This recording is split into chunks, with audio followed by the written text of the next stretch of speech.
이 시간에는 마태복음 3장 7절로 12절을 중심으로 해서 영적 열매를 맺어야 할 이유가 무엇인가를 살펴보는 가운데 은혜 받기를 원합니다. 한 여인이 꿈을 꾸었습니다. 시장에 가서 새로 문 연 가게에 들어가게 되었습니다.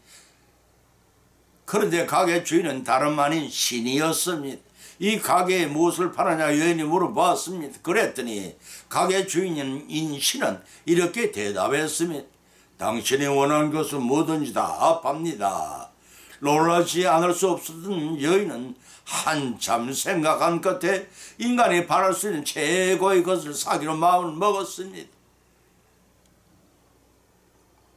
그렇다면 마음의 평화, 사랑과 행복과 지혜, 그리고 두려움으로부터 자유를 주세요. 신은 미소를 지으며 이렇게 대답했습니다. 미안하지만 가게를 잘못 찾으신 것 같군요. 부인이 가게에서는 부인이 찾는 그런 완성된 것들은 팔지 않습니다. 그러나 오직 그 종자의 씨앗만은 팔지요 라고 하는 것이었습니다. 그렇습니다. 예수님을 영접할 때 이미 이런 믿음의 씨앗은 우리 속에 심겨졌습니다. 예수님과 계속해서 동행해 나가면 이 씨앗은 싹을 피고 마침내 풍성한 열매를 맺게 될 것입니다. 이런 말미암아 우리의 가슴 속엔 평안과 사랑과 지혜와 모든 좋은 것들로부터 풍성한 열매를 맺고 수확하게 될 것입니다. 이러한 영적인 열매를 성도를 맺은 이유가 무엇이냐 성경에서 세 가지 말씀을 발췌하여 본문으로 삼았습니다. 그것은 첫째는 장래의 노하심을 피하기 위해서입니다. 두 번째는 하나님께서 요구하시기 때문입니다. 세 번째는 하나님을 위한 성도의 본분이기 때문입니다.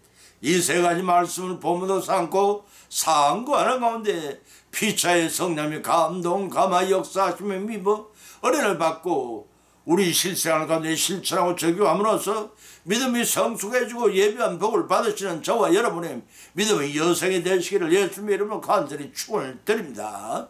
첫 번째는 장래의 노하심을 피하기 위해서라고 했습니다. 마태복음 3장 7절 10절 12절을 찾아보니 요한이 많은 바리새인과 사두개인이 세례를 베풀어 놓은 것을 보고 이르되 독사의 자식들아 누가 너희를 가르쳐 임박한 진노를 피하라더냐. 이미 도끼가 나무 뿌리에 놓였으니 좋은 열매 맺지 아니한 나무마다 지켜 불에 던지오리라. 손에 키를 들고 자기 타작마당을 정하게 하사 알고 얼모 곳간에 들이고 쭉쭉이 꺼지지 않는 불에 태우리라 하고 선포했습니다. 보면은 세례 요한의 사역에 관한 말씀입니다. 세례 요한의 사역을 언급하는 이유는 그가 메시아 이시자 왕이신 구세주 예수 그리스도의 길을 예비하는 사명을 지닌 선자였기 때문입니다. 회개하라 천국이 가까워니라 외치는 세례 요한의 메시지는 이제 곧 사역과 더불어 시작되는 하나님 나라에 대한 선포요 메시아 시대를 알리는 선지 엘리엇이었다고 말하기 위해서 4장 5절 6절에서 밝게 기록하고 있습니다. 복음서의 공통적으로 세례 요한의 사역이 언급된 것은 예수 그리스도의 사역에 세례 요한의 사역이 필수적으로 요구되었기 때문입니다. 다시 말해서 그것은 메시아이신 주님의 오실 길을 예비하는 사역이었기 때문이었습니다.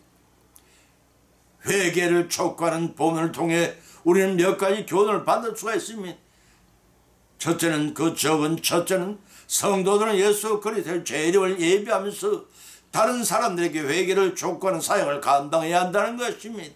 세례 요한이 예수 그리스도의 초림을 예비하기 위하여 유다 백성들에게 회개를 촉구하면서 임박한 하나님의 진노와 심판을 선포를 했습니다. 우리는 주님께서 부름간에 재림하실 것이라고 사실을 확인하면서 아직도 구원의 문이 열려있을 때 좀 더 많은 사람이 하나님의 영생 구원의 은혜를 누릴 수 있도록 힘써 복음을 전해야만 하는 것입니다. 제 말이 아니라 고린도후서 6장 2절의 말입니다. 최후의 심판자리에 나섰을 때 주님이 나는 너를 위하여 목숨을 주었구만 너는 나를 위하여 무엇을 주느냐. 만일 그렇게 물으신다면 어떤 답변을 하실 수가 있겠습니까? 적은 두 번째입니다. 형식적이고 외식주의적인 신앙이야말로 하나님 나라의 가장 부적합한 요소란 점입니다. 세례 요한은 천국의 도래를 선포하면서 바리새인과 사리 두 개인의 위선과 외식을 엄하게 책망했습니다. 그와 같이 만약 오늘날 우리 성도들이 하나님의 백성으로서 신실한 믿음과 삶의 자세를 지니지 못하면 결국 주님께서 다시 오실 때 책망과 심판을 피할 수가 없을 것입니다. 마태복음 7장 21절 23절의 말씀입니다. 그 작은 세 번째입니다.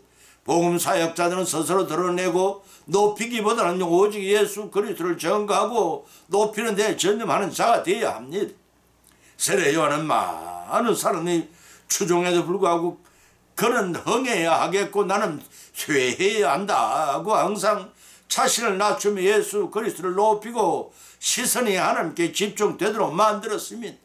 요한복음 3장 23절에 밝힌 말씀입니다. 우리가 아무리 큰 권능을 갖고 이적을 한다 할지라도 오직 예수 그리스도께서 모든 영광과 찬송과 경배를 돌려야 합니다. 성도는 마땅히 영적 열매를 맺어야 할 이유가 있기 때문입니다. 그러나 당시의 바리새인과 사두개인들은 백성들이 자신의 경건하다는 것을 정을 사람들에게 보이기 위해 세례 요한이 물에 세례 주는 곳까지 나타났습니다.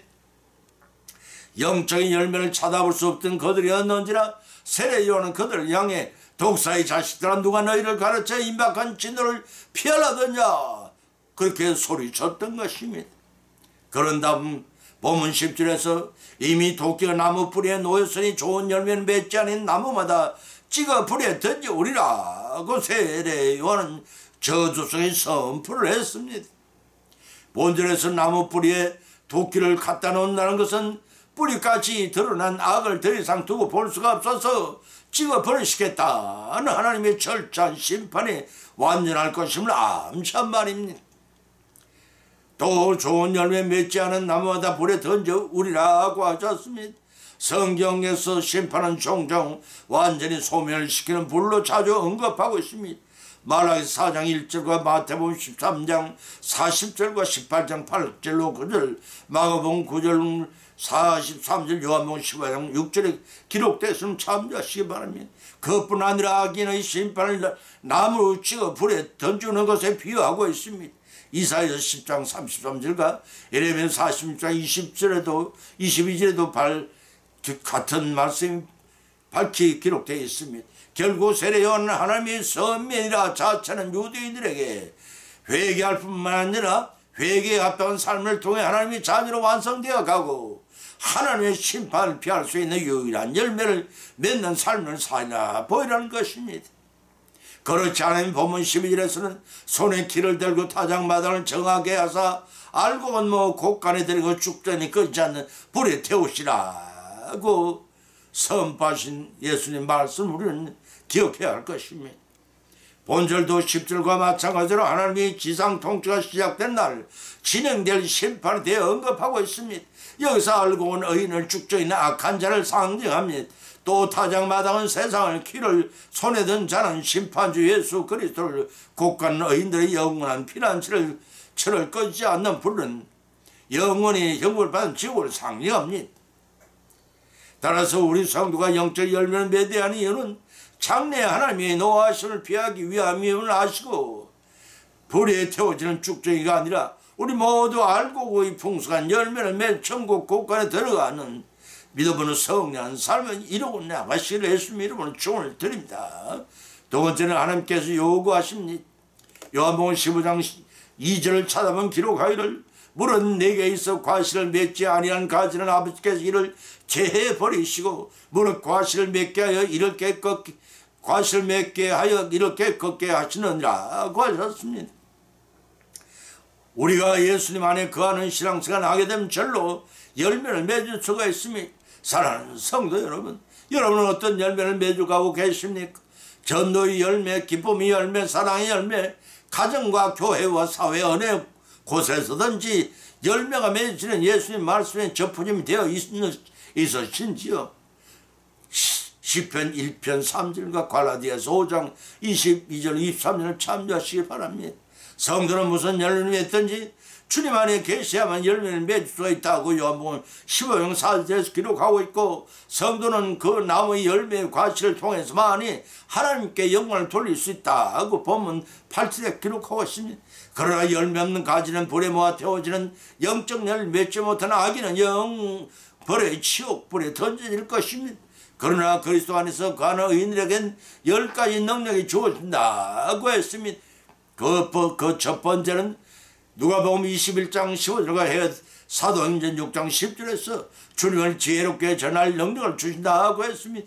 두 번째는 요한복음 15장 5절에서 믿음의 열매를 많이 맺는 능력을 주신다고 했습니다. 세 번째는 로마서 15장 14절에서 다른 사람을 구원면하는 능력을 주신다고 했습니다.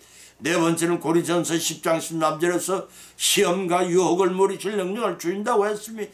다섯 번째는 고린도후서 1장 4절에서 환난 중에는 자를 위로할 능력을 주신다고 했습니다.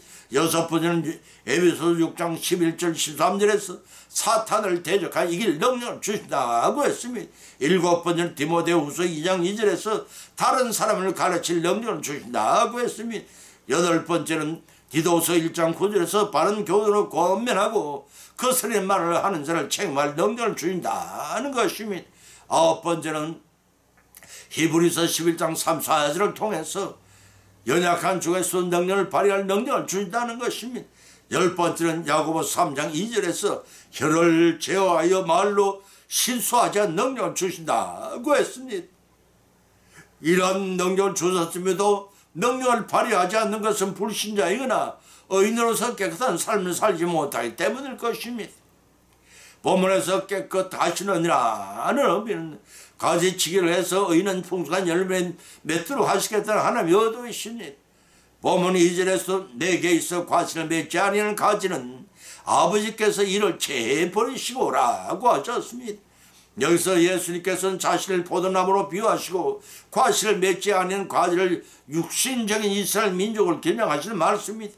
보면은 아브라함이 자손의 자랑만 가지고는 진정한 그 열매를 맺지 않는 가지는 그 자체로 쓸모없을 뿐만 아니라 뿌리에 빨아올리는 영양분을 쓸데없이 소마음으로서 열매 맺는 가지까지도 풍성한 열매를 맺는데 방해를 할 뿐입니다.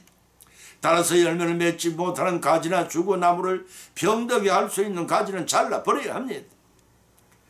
이와 마찬가지로 영적인 열매를 맺지 않는 육적 이스라엘은 영적 농부 대신 하나님께서 가차없이 그 모두를 제거해 버리십니다.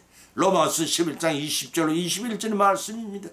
그리하여 본절 말미에서는 끝절에서는 무릇 과실을 맺는 가지는 더 과실을 맺게 하여 깨끗게 하시느니라고 하셨습니다. 이 말씀의 뜻은 그리스도 안에 있는 의인들에게는 더욱 많은 열매를 맺기를 하기 위하여 청결에 방해되는 가지치기의 손질을 해서 많은 결실을 수확하게 하시겠다는 것입니다. 따라서 성도들은 포도나무이신 주님 안에 거하는 가지가 되어야 합니다.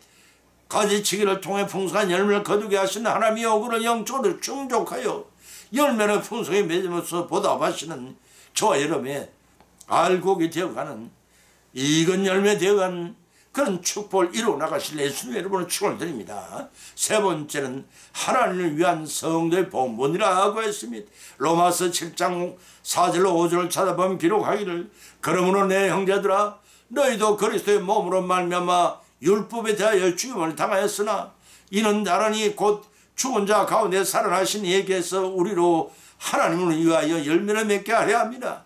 우리가 육신에 있을 때는 율법으로 말미암은 죄의 정욕이 우리 지체 중에서 역사에 우리도 사망을 위하여 열매를 맺게 하였더니라고 하였습니다. 본문 2절 3절에서는 유부녀는 남편이 있을 동안에 남편에게 매인바 되지만 남편 사후에는 자유로이 됨으로 다른 이에게 시집을 가도 간음이 되지 않는다고 밝혔습니다. 이는 죽음을 전제로 법적 구속력이 그 효력을 상실한 것처럼 성도이신 그리스도의 대속의 은혜로 옛 남편은 율법에 대하여 죽은 자가 됨으로써 더 이상 율법에 있지 아니하고 하나님의 은혜 아래 있게 되었음을 비유적으로 보면 설명하고 있습니다. 다시 말해서 부활하신 예수 그리스도와 새롭게 나쁜 우리를 율법은 더 이상 다스리거나 정죄하지 못한다는 것입니다. 따라서 성도는 율법 아래에 있을 때는 죄로 인한 사망의 열매를 맺었지만 이제는 은혜의 새 생명에 거함으로써 영의 새로운 곧 성령으로 인해 의의 열매를 맺게 되는 것입니다. 요지는 성도가 그리스도의 대수의 은혜를 통하여 율법에서 자유로워졌다는 것과 더 나아가 그리스도와 연합함으로써 온전한 의의 열매를 맺게 되었다는 점인 것입니다. 이러한 말씀을 통해 우리는 두 가지 교훈을 얻게 됩니다. 그 첫째는 우리를 율법에서 자유케 하신 분은 하나님의 한 분뿐이라는 것입니다. 이사야서 61장 1절과 고린도후서 3장 17절의 말씀입니다. 그러므로 우리는 그 은혜에 감사하며 찬양을 드리는 열매를 맺는 삶을 살아나가야 합니다. 그 두 번째는 율법에서 벗어난 성도는 적극적으로 하나님이 원하시는 새로운 삶을 살아야 합니다. 다시 말해서 죄의 열매를 맺던 쇠관에서 벗어나 성령을 따라 의로운 열매를 맺는 삶을 살아야 하는 것입니다. 갈라디아서 5장 1절 13절과 그리고 22절 24절과 베드로전서 2장 16절의 말씀입니다. 본문 4절 서두에서도 기록하기를 그러므로 내 형제들아 너희도 그리스도의 몸으로 말미암아 율법에 대하여 죽임을 당했으니 라고 했습니다. 여기서 안으로 비유되는 성도의 옛사람이 그리스도와 함께 죽은 것으로 언급되었습니다. 다시 말해서 성도들은 모든 성도의 머리 대신 예수님과 연합하여 자신을 장사 지냄으로써 로마서 6장 4절의 말씀이 죄에서 벗어나 의롭다함을 얻게 되었다는 것입니다. 로마서 6장 7절의 말씀입니다. 이로 인해서 율법에서 죽은 자가 됨으로써 더 이상 율법 아래 있지 아니하고 하나님이 은혜 아래 있게 된 것입니다. 로마서 6장 14절의 말씀입니다. 본문 중반절에서는 다른 이 곧 죽은 자 가운데 살아나신 이에게 가서 하나님을 위하여 열매를 맺게 하려 함이라 하고 하였습니다. 여기서 죽은 자 가운데 살아나신 이란 십자가에 돌아가셨으나 3일 만에 다시금 살아나심으로 사망의 권세를 이기신 예수님을 가리킵니다. 그 예수님에게 가서 하나님을 위하여 열매를 맺게 하려 함이라 하고 하셨습니다. 남녀가 결혼하여 가정을 이루면 최대의 결실은 자식을 낳는 것입니다. 이와 같이 성도의 영적인 남편인 그리스도와 혼난 성도는 그로 말미암아 두 가지 결실을 하게 되는데, 첫째는 주님 재림 때의 온전한 영생을 이루는 것, 로마서 5장 21절 6장 23절과 히브리서 11장 16절과 두 번째는 이 세상에 사는 동안에 제자의 양육과 영혼의 9가지 열매, 갈라디아서 5장 21, 23절을 풍성히 맺는 것입니다.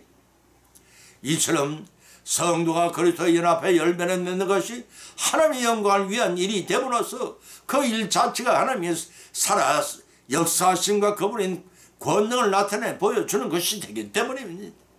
다시 말해서 성도를 사망의 권세에서 해방시켜 영생의 차를 옮겨주시고 또한 그에 합당한 열매를 맺게 해주신 분은 다름이 아닌 하나님 자신이십니다.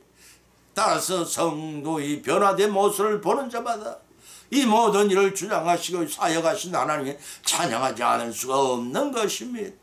사도 바울이 로마 교회들이 변화된 삶과 관련하여 하나님께 감사드린 것, 로마서 6장 17절에서도 바로 이러한 이유에 쓰였습니다. 성도는 율법으로 말미암아 죄의 정욕이 우리로 하여금 사망을 위하여 열매를 맺게 하였습니다. 그렇지만 이제는 얽매였던 것에 대하여 죽었으므로 율법에서 벗어난 영의 새로운 의의 열매를 풍성히 맺어나가는 삶을 살아나가야 합니다. 그것이 성도가 영적 열매를 맺어나가야 할 이유, 동시에 하나님을 위한 성도의 보물임을 아시고 사망의 열매가 아니라 영생의 열매를 풍성히 맺어나가신 축복을 성취해서 누리시는 저와 여러분의 믿음으로 성령한 생활이 되시기를 예수님 이름으로 축원을 드립니다. 결론은 맺습니다. 오늘의 본 말씀 상고하는 가운데 피차 믿음대로 은혜를 받았고 세 가지 교훈을 받은 줄 압니다. 그 첫 번째는 성도가 영적 열매를 맺어야 할 이유는 장래에 하나님의 진노하시는 피하기 위해 불에 데워질 쭉정이가 되지 말고 알고 되어 천국 구간 들어가야 한다는 것입니다. 두 번째는 성도가 영적 열매를 맺어야 할 이유는 하나님께 열매 맺지 못하는 가지는 가지치기를 해서라도 남은 가지는 풍성한 열매를 더욱 많이 요구하시기 때문입니다. 세 번째는 성도가 영적 열매를 맺어야 하는 이유는 사망의 열매를 맺지만 영성의 열매를 맺으라는 것입니다. 이러한 교훈의 말씀을 받은 것도 그렇지만 우리 실생활 가운데 실천하고 적용하심으로써 믿음의 성숙해 지고 그로 인해서 예비하신 복을 성령님의 역사하심에 힘며 성취하여 누리시는 저와 여러분의 믿음으로 승리하시는 여성이 되시길 예수님의 이름으로 간절히 축원을 드립니다. 찬송가 331장을 올리겠습니다.